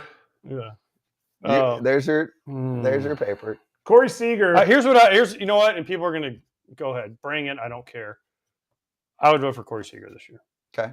Only because he plays shortstop and he plays it at such a high level, and his team made the playoffs. And to me, that matters. Ohtani can win it every other year. Well, thank you. Actually, unfortunately, since I am the PR guy and you already let me fill it out, I did Yandy Diaz and I submitted it. What? You said Yandy Diaz had a great year, but I know, he's going to finish the distance third. Correct. It's not close. But I'm happy you got on the ballot, because otherwise he'd take his biceps and go, my biceps are bigger than Scott Braun. He's a big friendly giant, though. He is a big, friendly, soft giant. He is tremendous. Who are you voting for, Kratz? I still say, like, what Seager did is amazing, even in the shortened time that he did it. And I think this might be something going forward. It needs to be because if let's say we vote for Seager and everybody agrees with us and Seager wins it, Shohei's not winning the number one pitcher. He's not winning the most outstanding pitcher in the American League. So we have a year when Shohei Ohtani has a historical season. As players, we didn't vote him in for a single award. Like, we have to figure out. Well, there's other awards, though. That's why there's a number of different awards. I like the variety that this brings. It's not just the same awards over and over. Plus, he could win the best overall, the outstanding player in all of baseball, right? Which I think is really cool that we have that. No, it's him against. Acuna is one of the finalists, and I got to find someone will let me know in the next 2 seconds who the other finalist is. But second place, third place, whoever the other finalist is, third place. According to Fangraphs, Shohei's WAR just hitting was 6.6, which is lower than Seager's 6.9. Okay. I mean, again, these are the stats. Mookie, by the way, is the other one on the top 3 there for the finalists. But it for also the most outstanding overall. According to Baseball Reference, Shohei's defensive WAR was negative 1.1. How does he have a negative defensive WAR? He's a bad pitch. He's a bad fielding pitcher. You get Bad dinged fielding for pitcher? being a DH. No, you get dinged for being a DH. It's stupid. But they subtract points. For every game you DH, they subtract points. For real.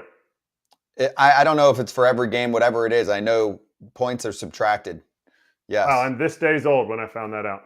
Yep, exactly. Now Kratz is like, all right, throw it out the window. Not Everything I knew is just thrown out the window. But yeah, sorry about it. if you're starting a team with one hitter, do you take Corey Seager, this year's Corey Seager, or this year's Shohei Ohtani? I'm taking Corey Seager because he plays the field. He said, wait, you're saying a position player or just the I'm hitting taking Corey stat? Seager because he plays shortstop. Oh, I don't even think it's close. If Shohei's not a pitcher, then I want Seager if he's a shortstop and Ohtani's nothing. What if Ohtani's a right fielder? How good is he? I got to see it. Is he? He rolls. He's got a hose. He can run fast. The next team that signs him might find out he doesn't want to pitch anymore, and they might have to be a right fielder. Yeah. $550 million right fielder. He's Betts' range and Adolis' arm. Then who do you want? I mean, he's more like Hunter Renfro's arm. So let's be honest. Hunter Renfro's arm. No, I want Hunter Adolis' Renfro arm. throws like a hunch. Yeah, he does. He does. but I saw they showed the hardest throwing balls, and Adolis was second last night. The one he threw out. What was that, like playoff stats In the or something? playoffs. Yeah, whatever yeah. they showed. I don't know. I didn't read it that closely. All right, anyway, if you want Don't yell at me. more of this more of this banter, plus the actual award show itself is going down soon. Thursday, the off day, you'll be crying because there's not a game, but we will premiere the Players' Choice Awards, sponsored by Candy Digital, on the Foul Territory YouTube channel. 7 o'clock Eastern Time, an FT special. You can only get it here. And Candy is your official destination for MLB Digital collectibles. You can collect, buy, sell, and earn rewards like meet and greets with MLB stars. There's game-used gear, signed memorabilia, and the special offer for the FT fam, okay? Candy is giving you a free MLB team pack to start your collection. Just go to go.candy.com/pack. Again, go.candy.com/pack. Or if you're watching right now instead of listening, QR code is on your screen. Just hit the link, and you can also check out the link in the show notes to sign up and get your free team pack. We've got them. We'll show off our collection later on in the week. Jared Sandler will join us pretty soon on the show. We'll go over a little more Rangers talk. We can ask him too. I mean, he gets to watch Corey Seager every day. Oh, wow. There we go. Erik Kratz as CJ Crone. Anyway, let's do a little looking ahead. I like it, Kratz. It looks good. Way to make AJ jealous. Mm-hmm. It should be Yandy Diaz because it's the candy segment. Yandy Candy. Yes. You got it, Dad. My dad jokes have They're not going over very well tonight. I know, I get it. It's fine. All right, first up, Kyle Glazer from Baseball America. Just passed by Zach Greinke walking the concourse at Chase Field. He's blending in with the crowd. No credentials, no flashy clothes, just a normal guy going to a game. You know, I'm going to add to that because I've been around Greinke as anybody that's worked in the game for a while. He's like that when he's on the field for the playoffs. I've passed him where he's like sitting in the tunnel near the parking lot, like on a chair randomly, like on workout day, like when people are leaving. And he's just like sitting there, like, you know, reading on his phone or something like that. Whatever Kyle just said. During a game on the concourse while his team was playing. That happened. I mean, on the concourse? I mean. Doing what? Getting food? Feeding his kids. Like, what do you like in uniform? During the game, his team's on the field. I mean. People don't come up to him? They didn't notice it? I saw him. It's Greinke's world. We're all. I mean, he's got us all fooled. That's all I'm gonna say. He fooled everybody. He pulled one over everybody his entire career. Do I want to ask for more context or no? You can take that however you want to take it. Okay. Kratz, the only time Kratz has never spoken. Hold on. Let me go back here. Next up, most home runs as a shortstop in postseason history. Well, breaking news, Derek Jeter's record will not last too much longer. Seager and Correa will probably top that by the time they get to the end of their careers, or, in the next 2 years. More rounds. People are all complaining, right? More Or rounds.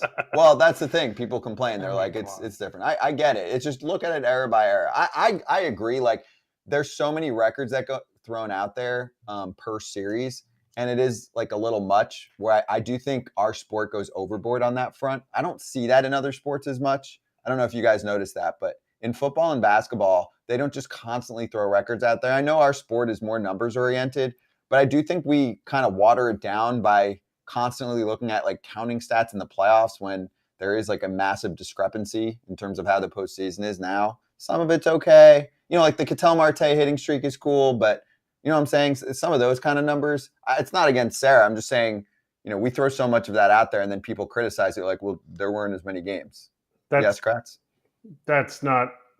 Who do you think has 290 at-bats in their postseason career? I know Jeter has played a ton in the playoffs. Is that what you're trying to say?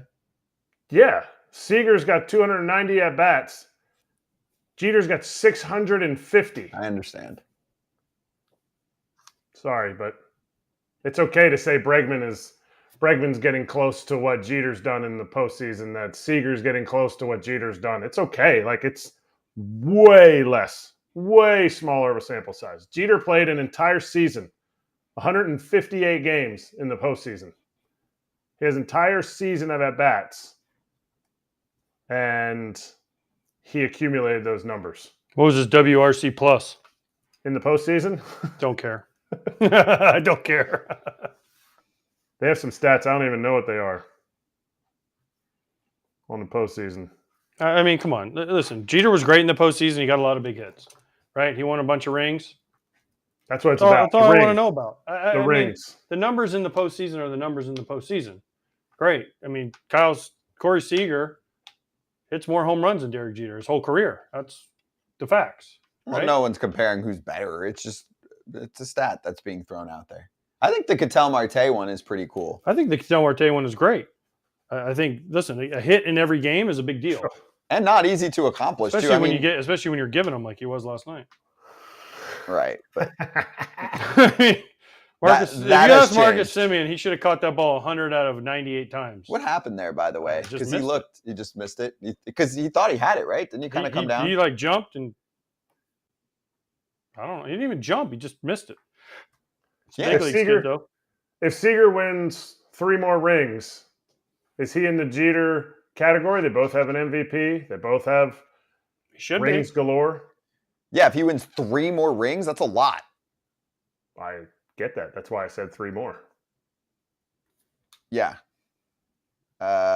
He probably should be. I mean, he's going to finish with if he stays on the field and he plays for a while and just plays out that contract, he's going to finish with significantly better numbers than Jeter, isn't he, in the regular season? I mean, he's a much better overall hitter. Yeah. Yeah. Listen, Corey Seager's a hell of a player, man. Yeah. Hell of a player. If he's on the field, he's a top 5 player. Right? If he's on the field, if he finishes out, he's have 8 more years on that contract. Something along those lines. Didn't he sign 10, 325, something like that? Yeah.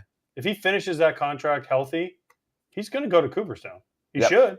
His numbers should warrant him if he continues on the path he's on. I mean, he should, I would think. Also, we were reminded by he's only got 1,000 hits. Expert. Jeter doesn't have an MVP. In the postseason. No, in the regular season. Right.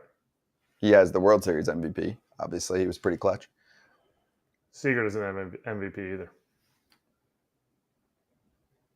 He didn't win MVP? No. Maybe he get second? Yeah, he got 9th, 17th, 3rd once. He got 3rd once. 3rd is Rookie of the Year. Mm-hmm. Okay. I mean, he's really only played 8. He's really only played 8 years. He's got another 8 years. That's 350 homers over he needs 2,570 OPS. I mean, if he stays on that, that's a Hall of Fame career. He's already got 32 WAR. That would put him at 60, over 60 WAR. He'll get in the Hall of Fame. Yeah, he'll be fine. All right, and lastly, you want to show this? Just because we referred to it earlier. Our boy Bobby Nightingale tweeting, D-backs fans giving the struggling Christian Walker standing ovation before his AB on first pitch hits a double. Trey Turner impact. I like it. I think it's cool. Yeah. Then again, they booed him when he got thrown out of the play for running through the stop sign. So, I mean, yeah. Christian Walker's been a hell of a player for them. Christian That's Walker's a great player. pickup. Yes. It doesn't hit the same in Arizona as it does in Philly. Place that booed him for the way he had been playing, and then you come home and Christian Walker's not on a lifetime contract. But cool story. It's a good try. It was worth it. Yeah, I'd like to see more of this. Don't grip someone else's style. Just like AJ wearing his hat backwards because I wear my hat backwards. Don't take someone else's style. Yeah, but don't fans do that anyway? What's that? Don't fans do that anyway? I'm just trying to figure out what the fuck Kratz is talking about right now. You stole his backwards hat thing. Yeah. So did Griffey. There's gnats. There's gnats in here. Fucking gnats. The Nationals, they're not in the playoffs. The Nats. We will talk about the Nats in the playoffs for a bit. We'll talk about them in the offseason. Will we? Do you think there's a point, though, where a player should get dropped? It's happened in the past. I feel like it hasn't even really been much of a discussion among the managers in the lineup. I mean, there's two dudes that are standing out on both sides. Walker? He's not moving Walker. No. There's some guys that don't. Well, we talked about Semien, but we'll get to that. He's not moving Semien. Listen, he ain't moving Semien and he ain't moving Walker. Because the problem is who you're going to put in their spot. Walker's still a presence, and Semien's still a presence because if you make that one mistake, boom, it's 1-0 Rangers before you can even.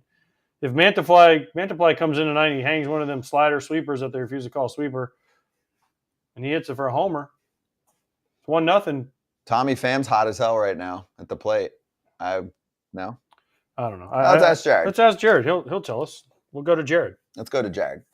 Jared Sandler joining us right now, and you can give him a follow too at Jared Sandler. A number of jobs. You can look them all up, including a lot of work covering this team on a daily basis. Does a great job. Proud member of the FT guest fam. Jared, good to see you, dude. Happy World Series. Obviously, these are great times for fans in Arlington. So where do you want to start? You want to start on that with Semien? Yeah. Yeah. All right. So, Jared, let's get right into it. What's going on with Marcus Semien? Is there any chance that if he, continues to struggle like this, something would change? So I joked. I sent a little tweet and I said we were going to do a live procedure in which I donate my oblique to Adolis García here on the show. I think there's a greater likelihood that in the next 10 minutes that happens than Marcus Semien not leading off. And AJ, Eric, you guys know there's certain guys, there's a loyalty or a trust factor that managers have with players. There's a pride part of it too. And Marcus Semien ain't going anywhere. He's had nearly 900 plate appearances as a leadoff hitter this year. They're not going to change it. They need him to get things right, especially if Adolis García is unable to play. They're going to need someone to step up. He's, a pretty likely candidate. It just seems like, people have really tried hard to attack him over the outside part of the plate. He's a very pull-happy hitter. That's how he makes his money. He elevates the ball pull side. And, it's not that he can't hit those pitches because he did during the regular season, but I don't know if it's a timing thing or what. But the Astros did a great job of it. And the hit he had yesterday, Arizona tried to beat him inside, and he got them. So it just seems like, as long as you stay away from Marcus Semien, he's going to help you do the work. But I don't think anything's changing with him in the leadoff spot for this year. Yeah, if nothing changes, though, the Rangers will be out pretty quick. I heard you got on the tell us about getting on the elevator with Adolis here this afternoon or whenever that was, recently here. Yeah, was walking out of the bus. He is at the ballpark, and guys, I think he's going to try and play. Now he's got to go through some stuff here, a little workout, whatnot, and hopefully things go well. I don't know that there's any indication whether this is a likelihood or not. If I had a bet, I still think that'd be a tough one to pull. But I think he's going to try and give it a go, and we'll see probably in the next few hours when the lineup is out whether or not he's in there. But I mean, he's got this ability to carry a lineup as we saw against Houston. But it's not just that. This team is a really good defensive team. And we saw yesterday how big of a role he plays in that. I mean, his arm has really kind of prevented people from trying to advance.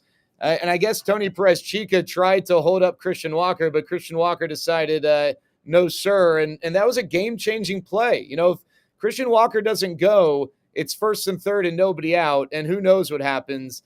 And if Christian Walker is able to score because Adolis' throw is offline or Jonah Heim doesn't receive the throw cleanly, then again, who knows what happens. Neither team this postseason has lost a game in which they scored first. And getting that first run, was a big part of yesterday because Arizona didn't get it. And then right away, that very next half inning, the Rangers did get it.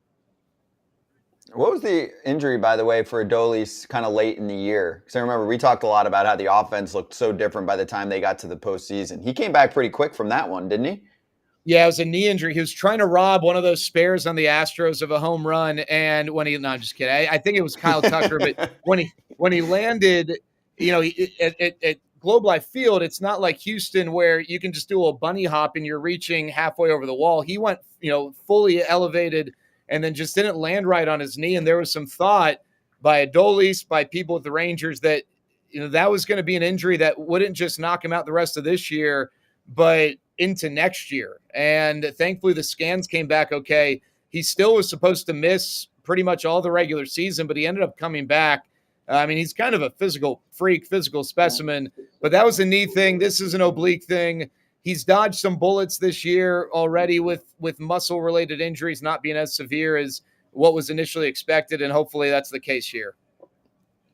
Jared, I've been told by some fans in the chat, including Eddie, who's one of the regulars, that you probably hate the Astros more than anyone, LOL. So I heard a little Astros love right there. I mean, we haven't had you on since that series ended. So your thoughts, and really the thoughts of the people out there in the Dallas area who have been waiting for this moment for a while, not just to be good again, not just for the Astros to not make it to the World Series, because they often do. Obviously, they always make it to the LCS, but for them to be the team that knocks them out, I'm sure that has lit a spark under baseball in that area.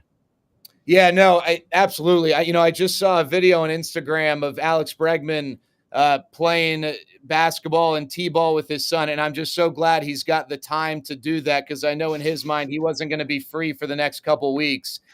So it really warms my heart that he's got some free time now. And I say that on behalf of the DFW fan base. I mean, the reality is this isn't a long-standing rivalry with decades of history. It only really became a rivalry, I guess, when the Astros joined the AL West, but those first 2 years, the Astros were still in that rebuild mode. 2015 and 2016, this rivalry was fun. And then the Rangers didn't hold up their end of the bargain from 2017 through last season. I mean, it was still a rivalry, and Houston and Dallas in general don't forget sports. People from Houston don't really like people from Dallas and vice versa.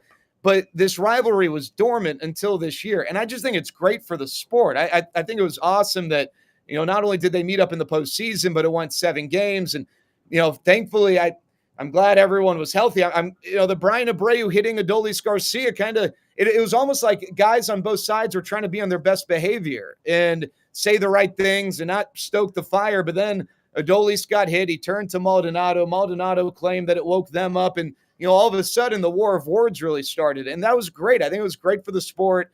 And obviously I'm happy the way it ended with the Rangers winning. And it was awfully nice to do it in Houston and watch that ballpark clear out. But the fact is, Rangers fans have been slapped in the face over and over by Astros fans because they haven't had the upper hand to play in this rivalry for the last several years. But now I'm hoping that at least for the next few years, this can be a pretty competitive rivalry. And maybe the Mariners find their way in it. But within the state of Texas, I'm hoping that this is fun. I also have some laundry that needs to get done because we've been on the road. So if Martin Maldonado would like to do that, I'm happy to give him my address because he's got some free time as well. Wow. Okay. Can I say I'm surrounded by catchers? Maybe I shouldn't have gone the Martin Maldonado route. I apologize. I need to know my company a little bit better. He's bringing Wow. it, though. He's bringing Wow, it. I like it. I like the trash talking I from the love it. radio guy. That's amazing. Yeah, because I had some really good at bats this series, guys, or that series. I clearly feel I feel like I really earned it, right? I with all that I contributed to that win. You earned that American League championship ring you have right now. That's right. It's well deserved. Yeah. Jared, we do the Players' Choice Awards here, and I was arguing for Corey Seager over Shohei Ohtani. We're trying to figure out a way for him to win this award, and you've got to watch Corey for a couple years now, every day playing defense. You talked about his defense and how he's a Gold Glove finalist, and we've seen it in the postseason. How good is Corey Seager, and should he be ranked in the top 5 to 10 players in all of Major League Baseball? Wait, one thing, Jared, I want to add just so he knows about the award. The particular award that we were talking about does not factor in pitching. The AL Outstanding Player of the Year award is just for what you're doing as a position player. And for Ohtani, obviously, that's really just what he's doing as a hitter. Yeah. So if you're going to include the defense, then I think that gives Corey the edge. So I was broadcasting for the Fighting Great Lakes Loons of the Midwest League in 2012 when the Dodgers, they had drafted Corey Seager. He played for the team for the Loons in 12 or 13. And from the time he was drafted, people have been trying to move him off of short. And I know a lot of the metrics, tell a certain story. And, I didn't watch him every day when he was with the Dodgers. But what I can tell you is this year, he has been really, really good at short. And he made a big-time play yesterday on that double play ball late with Chapman on the mound. And you never really know where that roller coaster ride is going to take you. And, that play was huge. I just, is he Andrelton Simmons at short? No. Is he fill in the blank, like not Omar Vizquel or whatever shortstop defensive wizard you want to put in there. But he made just about every freaking play that came his way this year. And I'm glad he got the Gold Glove nomination or finalist recognition because this is a guy who's been knocked over and over for his defense. And I just thought he was outstanding. And then, the offensive stuff was, it's pretty similar. They both ended up missing some time. Corey struggled at the end of the regular season, so a lot of his numbers in which he was ahead of Shohei kind of dipped below him. But if you're going to factor in the bat and the field, then yeah, I think you've got to include Corey Seager because he wasn't far behind Shohei offensively. And it was just it's remarkable, guys. Looking at his numbers, and I know you're probably not factoring this in the award, but he hits lefties, he hits righties, he hits fastballs, he hits breaking balls, he hits off-speed pitches.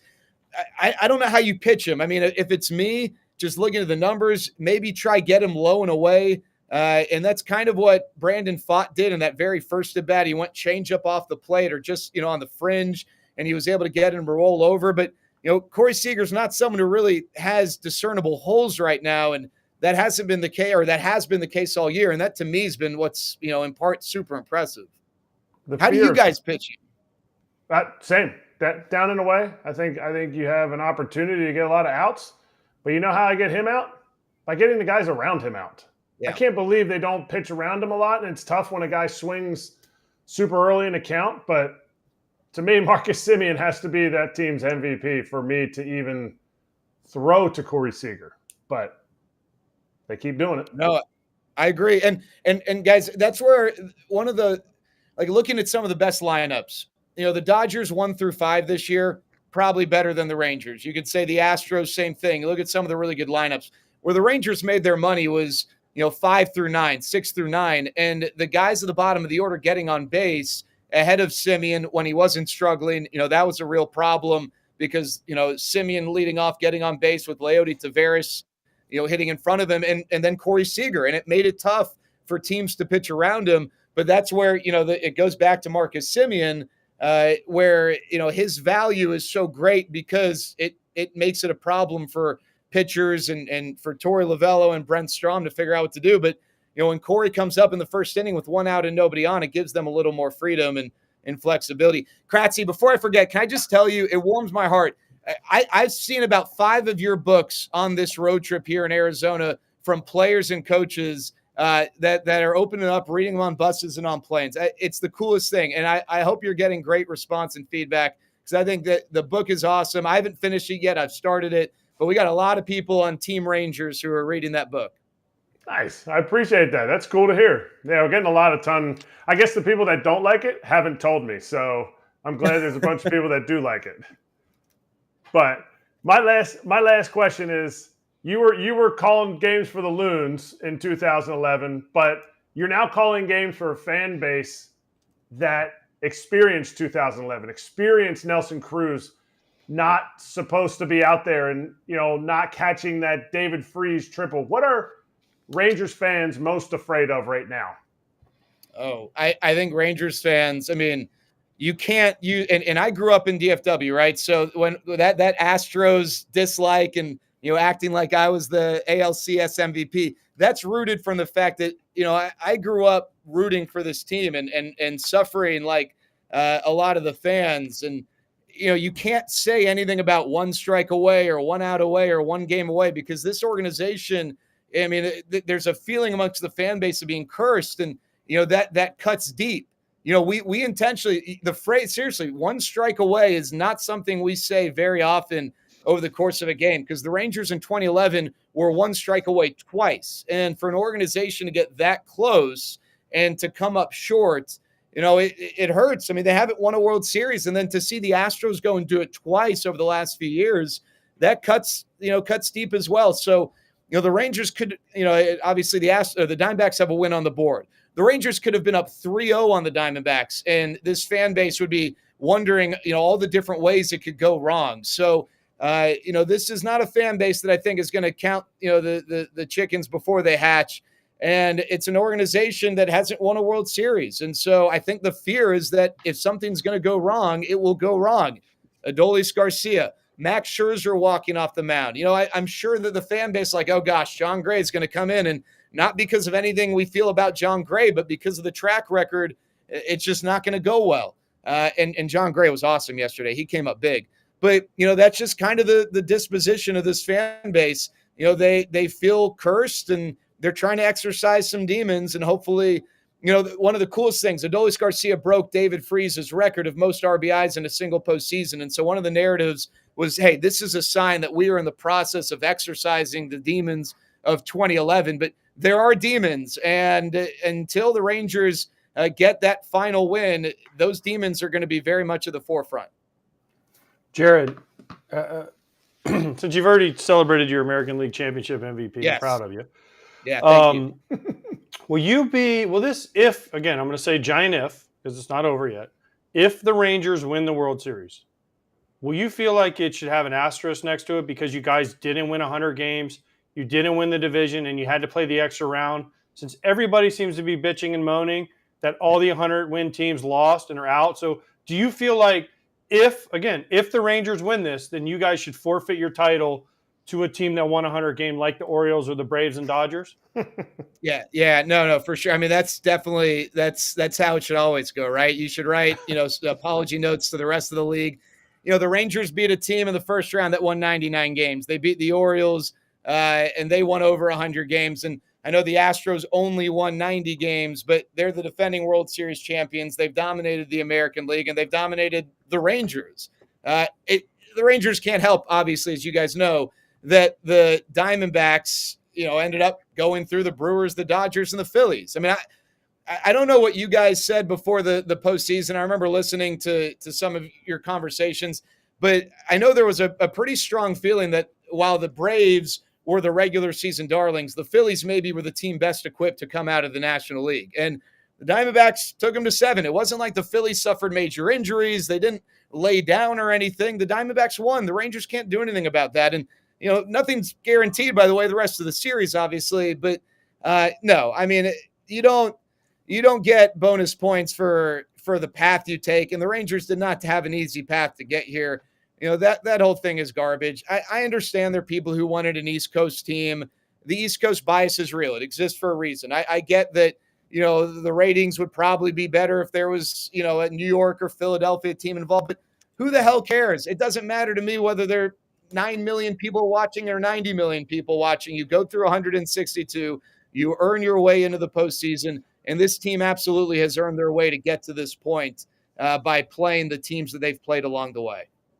Jared, you're great. You're built for this show as a media guest. You are a homer of homers. No, that's not what I was saying. I love the strong Dude, he tracked me down for 2 weeks one time. AJ Dude, stood it was me like, up once. bro, I got stuff to do, bro. AJ was being big TV guy, had to get his makeup done, was too good to go on the Rangers radio network for a pregame interview. Oh. But I get it. I understand how it is. Yep. Once a Ranger, always a Ranger. You missed it earlier. Right. There was a Red Sox prospect on who got turned down by AJ at a tailgate to say hello. I heard. I disagree with I that was story. Heard it. All right, good shit. Well, Jared, always great to catch up with you, dude. Enjoy this. We'll talk to you after it all goes down, but always appreciate having you on, dude.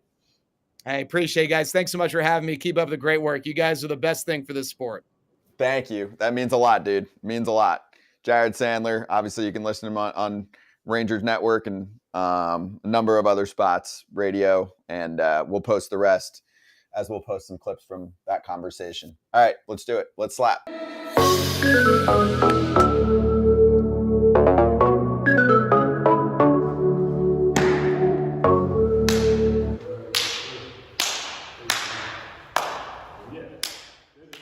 All right, for my slap hands, I have two things. One is Joe West's birthday, my least favorite umpire of all time. I texted him happy birthday, and Joe said, "How did you find out?" Well, you always know when your least favorite umpire's birthday is, okay, Joe? So pay attention to life. And then second of all, Dick Bremer is retiring. Here's a tweet from him. 40 years with the Minnesota Twins. He was my first TV guy when I got called up with the Twins. He was always there. Twins fans love him. He did a great job for 40-plus years. So congratulations, Dick, on a great run of 40 years, and enjoy fishing. And apparently he's getting moved to a front office role. So good for you, Dick. That's awesome. Congratulations on a great run. Congratulations, Dick. That's really cool. That's awesome. I love the picture, too. Kratz hats, what do you got? Can't believe I didn't do this one yet. My KC Royals hat. Just a classic. Like, they never really changed their logo.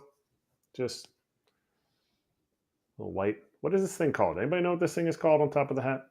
A button. I don't know. I have no idea. We got, where's this from? ASU? Oh my gosh. This is at Arizona State. Is that Schwarber? What's his sprint speed? Is that Mike Wazowski. No, that's not awesome. Mike Wazowski. That's awesome. If you're listening to this on the pod, I encourage you to watch the last. By the way, it's 20 called seconds. a squatchy. Squatchy. Or That's squatcho. what those are? Squatchy or squatcho. I don't know what that is. Is that like a cartoon? I or don't know. That's something? what it says. Bob Brenly. It's been attributed to Bob Brenly. Huh. Okay. Well, good Squatcho? news. Jason Kipnis went to Arizona State. He's going to be with us on the postgame show later for World Series Game 4. It's going to be crazy. Hopefully, I make my flight, and I'll be on it with you guys up north. Ken's back tomorrow, and Lance Lynn. Cool. Well, we will talk to everyone then. Enjoy Game 4, and also get ready for those Player Choice Awards show on the off day on Thursday. And FT is with you after every single World Series game for the realest post-game show out there. Thanks, everyone. Enjoy the game.